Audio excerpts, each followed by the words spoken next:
Morning, everyone. It's wonderful to see all of you little postage stamps. I think we should have a new commemorative, OAN commemorative, and all of these little wonderful, beautiful faces on stamps that go all over the world. So it's wonderful to see all of you. And today's talk is in response to Josh's question. Josh, do you remember asking this question about God? And this is a question that I get often. And the question is, do Buddhists believe in God? Or what is the role or place of God in Buddhism, and particularly in Zen? It's interesting that nobody ever asks me, do Buddhists believe in Satan?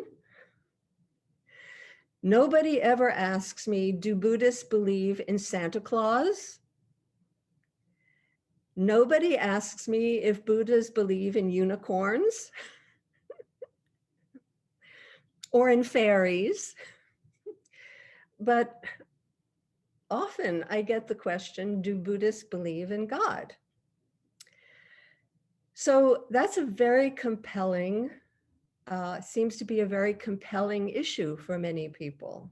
And God is an idea that is pretty powerful. And you know that Buddhism has a large tent. We're a big tent spiritual practice. And we welcome all ideas, many, many views. As you know, Buddhism has spread throughout the world and has many forms, many interpretations, many styles of practice. And generally, when it comes to beliefs, Buddhists tend to say, I neither believe nor disbelieve. The question isn't always what you believe in. But let's examine this question and this belief in God. Buddhists, I think, would recognize and accept the fact that God is an idea, the idea of God. It's an idea that has been compelling for many people all over the world for many, many, many, many years. What is this idea of God as we typically understand it? It's the idea of a being who is omniscient, that is all-knowing. It's an idea of a being who is omnipotent, that is all-powerful. And it's an idea of a being who is omnipresent. God is everywhere and is located in no particular place. So it's an idea of an absolute being, omniscient, all-knowing, omnipotent, all-powerful, and omnipresent, all present everywhere and in no particular place. So it's a being beyond anything that we see or experience. And this idea is, as I said, quite compelling. It's quite a noble idea of this being who is so far beyond anything we can directly experience. And a being who is presumably also good, is a good God, is a compassionate God, is a kind God, a God of love and peace. A very, very noble idea. And even more compelling and noble is the idea of Christ. This is also an idea. This is the idea of a being, a man, a human, who is God, who is divine.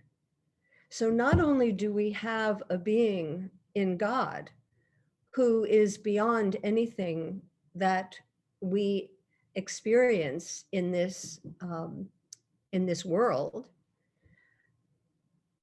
but we also have a being, we have a God who becomes a man, who presumably out of love, because we can't experience his omniscience, omnipotence, and omnipresence, becomes a man so that we can experience this being in a way that we can relate to.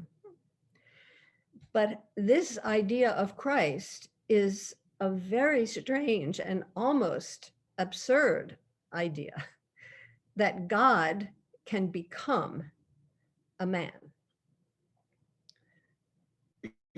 It's a kind of contradiction in terms, but it's a fascinating idea, and it's a noble idea, and it's a beautiful idea. And we can recognize that among many ideas, which are noble and fascinating and compelling, that so is this. Where did even this idea of God come from? You know, it doesn't come from any direct experience that we have. So its existence is interesting and wondrous, that we should even have an idea of such a being. And then beyond that, that this being becomes finite, becomes human.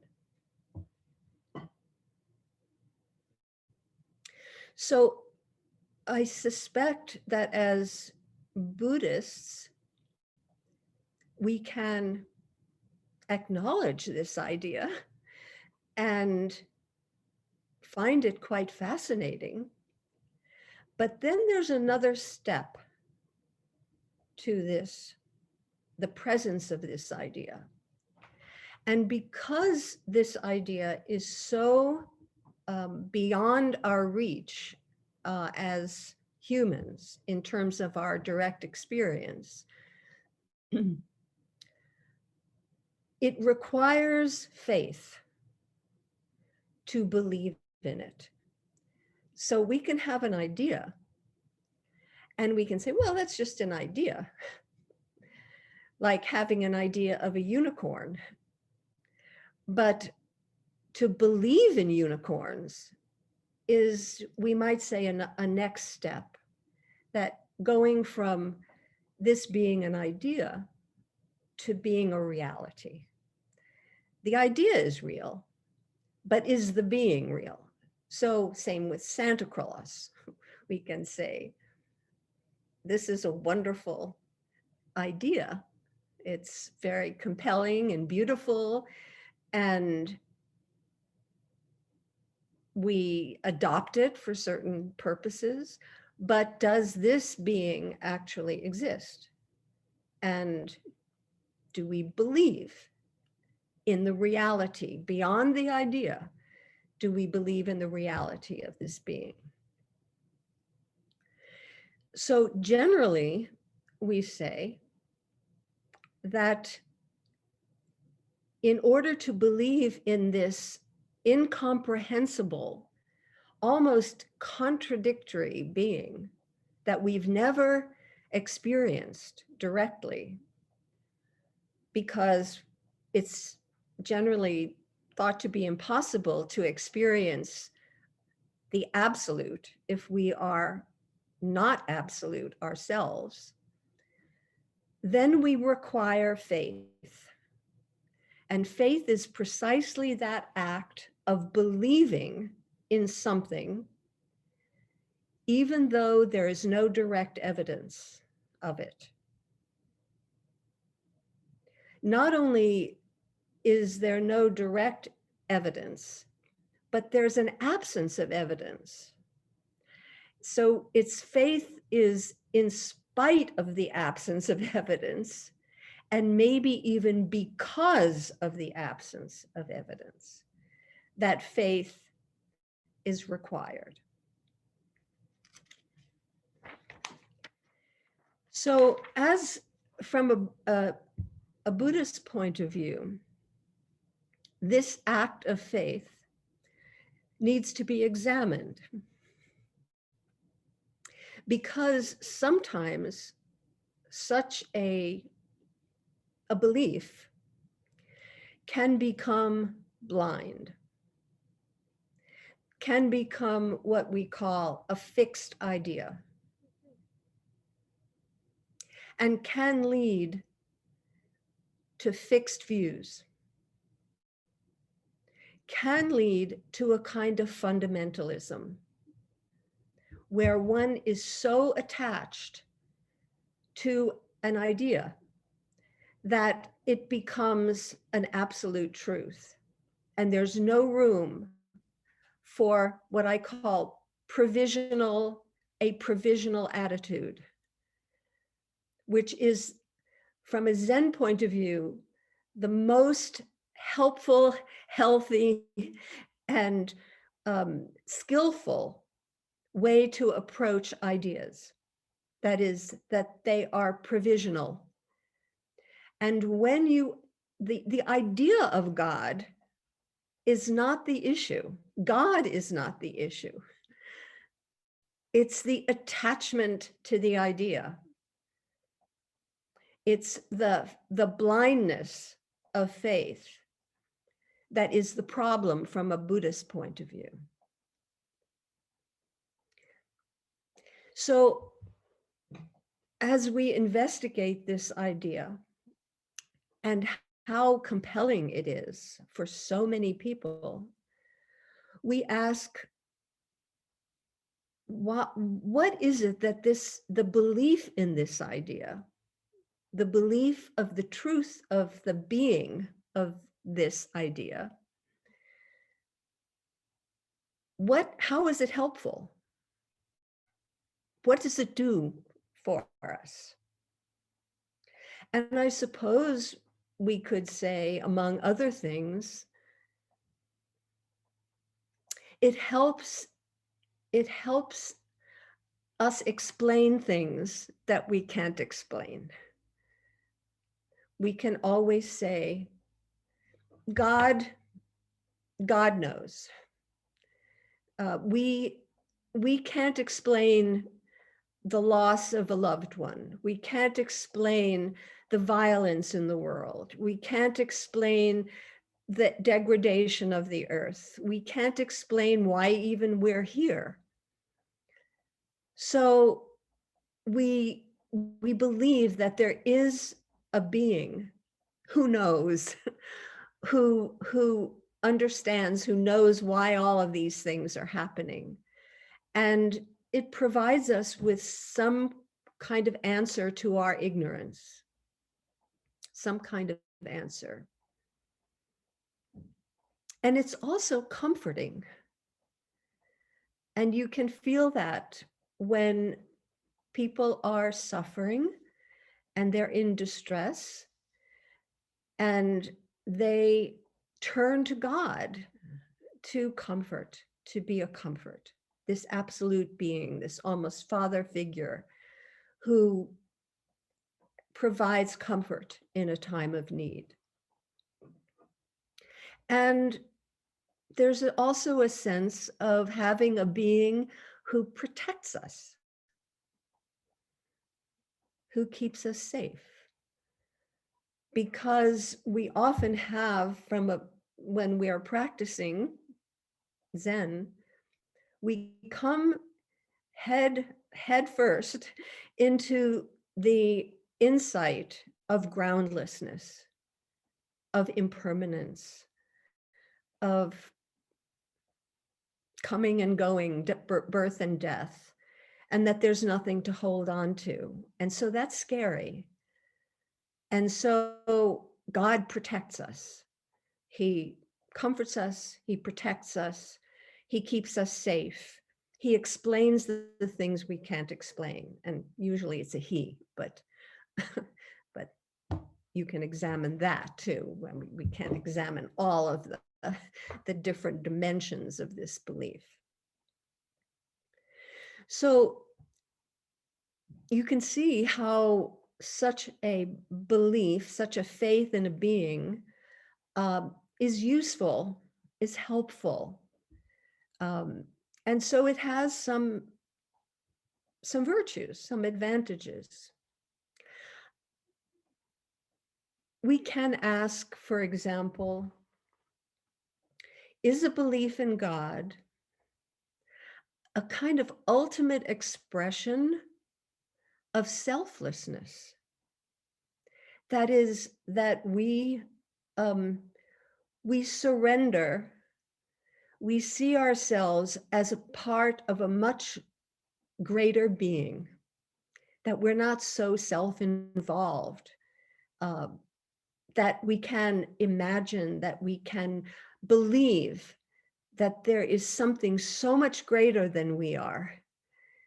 And thus that can help us let go of our self-centeredness, because there's some beings so much greater and more powerful and more understanding and compassionate than we are.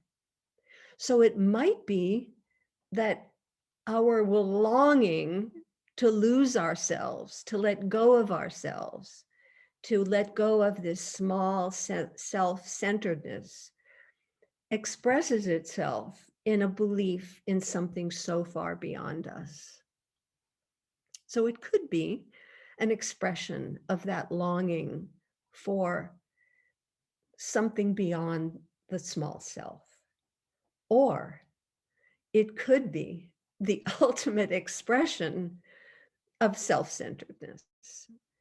That is, that we're projecting our own desires for power, for knowledge, and for control onto a being kind of like us, but much more powerful, much more brilliant, and much more present and in control of everything. So it could be that we're just projecting our own sense of self onto some absolute being. So Zen does not tell us what to believe. It acknowledges that there are all these ideas out there. They all have consequences if you're attached and if you're not attached. So Zen doesn't tell us what to believe, but how to approach the examination of our beliefs and our ideas. In our practice, it's much more important to ask great questions, to ask great questions, than to give great answers.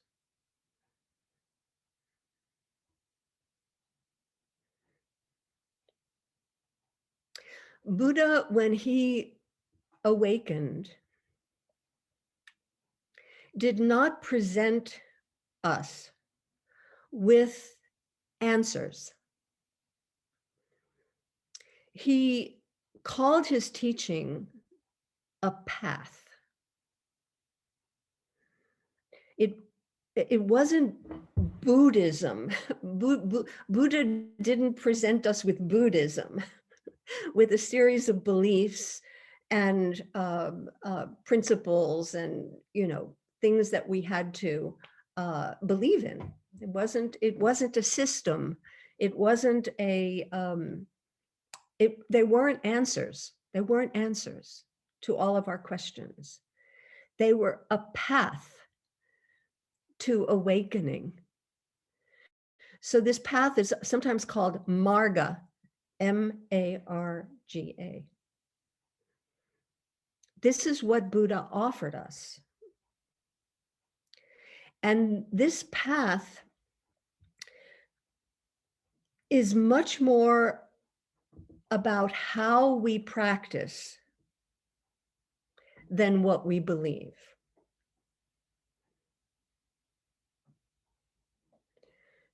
As a matter of fact, I believe that, I looked this quotation from the Bible up. It's in Matthew, where it is said, by their fruits you shall know them. Another way of saying this is, by their works you shall know them. These were admonitions against false prophets, that it's by our practice that we establish our worth, our awakening, our realization as people, as full human beings, much more than our beliefs. So look to how people behave, how they live their lives, more than their beliefs. I think I've quoted sometimes Kierkegaard saying, so many of us build castles in the air and live in shacks down the street. So those beliefs, those castles, from a Zen perspective, are not anywhere nearly as significant as the path that we take in life. Much more important than what we believe in. Beliefs are just ideas that we commit to verbally or in our minds. But the way we live and how we treat other people and how we treat the earth, that's our practice. I read somewhere that there's a new term for those who are dedicated to healing the earth, and that is ecosattvas. We have bodhisattvas. And we also, because we care for all beings, we practice that compassion, not just for one another, but for the earthworms, for the trees, for the winds, for the mountains, for the oceans. So we're ecosattvas as well as bodhisattvas. And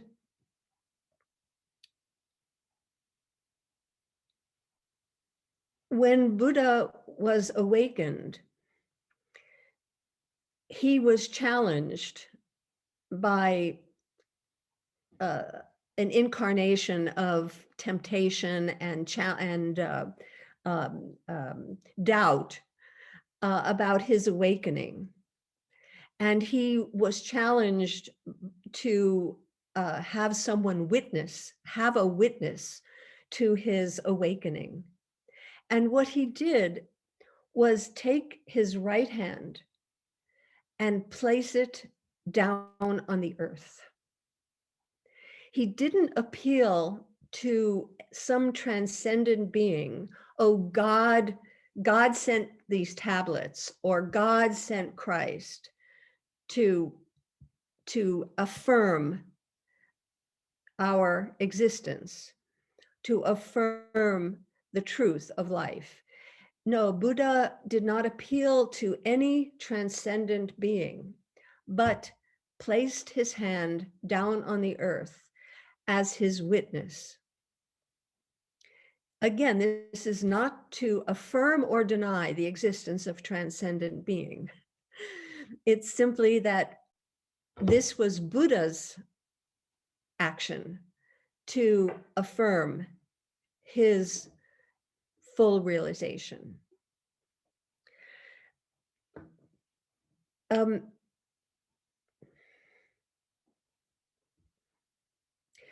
Guidelines for practice are often formulated as having great faith, having great doubt, and having great determination. But the great faith is not to be understood so much as having faith in a transcendent being, but having faith in the practice, in having faith in one's own authority, of having faith in our interconnectedness with all beings. That's not faith which is without evidence. That's what I would call confidence. And so in Buddhist practice, perhaps we can translate this great faith into great confidence. It's not based on something that is beyond our understanding, beyond our reach, beyond our connection.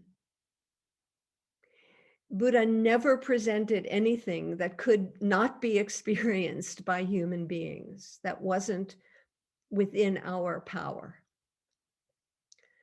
And so it's our practice that we have great confidence, but that confidence goes along with doubt. It's not blind. It's not blind confidence. It has to be constantly renewed. And that's why this word, I love this word provisional, because you can have confidence and still have this sense of openness of, okay, I have confidence, but every now and then something's going to come up to challenge that. And I'm going to see if I can make that connection with the earth to what I know, what I experience again and again and again. So I want to end today's talk with a quotation from the Simsapa Sutra.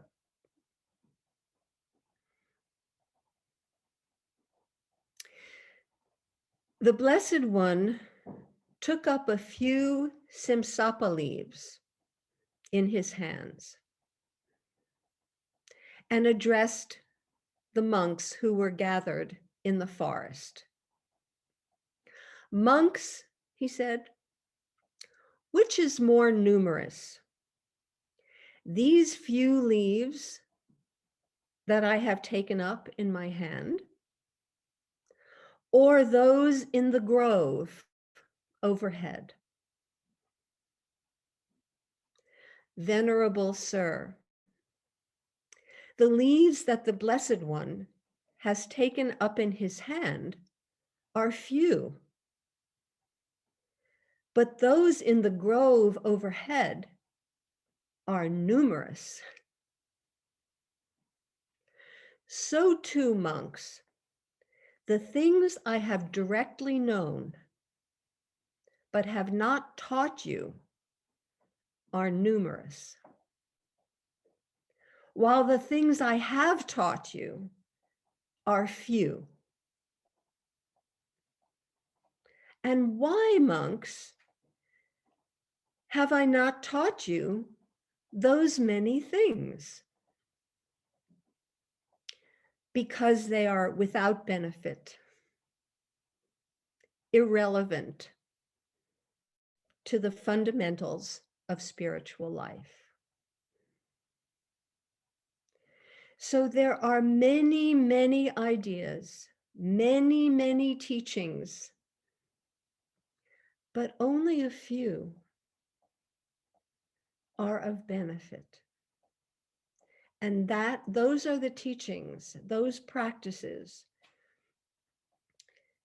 that path that Buddha offered, which is accessible to everyone. It's like going on Google directions, you want to get to Belleville and you type in what's the path, and you got lots of options. So you could get a fast path, a scenic path, that's what Buddha, there are many paths, and that's what's relevant. It's how you live your life. It's the path more than the belief. So these are the few teachings that we could say on these paths that Buddha has laid out and that have been developed over eons. Not many of them require a belief in God. Mostly all of them we can do together with all beings. Thank you. Thank you.